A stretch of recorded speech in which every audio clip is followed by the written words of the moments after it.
Magandang araw sa inyong lahat at welcome sa aking channel.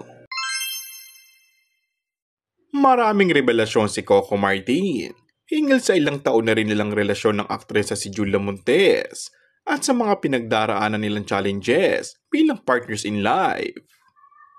Idinitalye ni Coco kung gaanong kalalim ngayon ang relasyon nila ni Julia.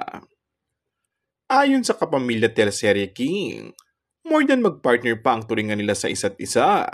Solid na raw kasi ang foundation ng kanilang relationship. Mula pa noon ay nagsusuportahan na ang celebrity couple at sabay na inaabot ang kanilang mga pangarap sa kanilang mga respective career. Patuloy ni Coco, sa buhay, kailangan ng hinahanap mo, partner sa lahat ng ginagawa mo.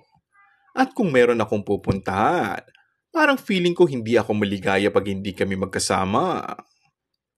Pagbabahagi pa ni Coco sa estado na pagsasama nila ngayon ni Julia.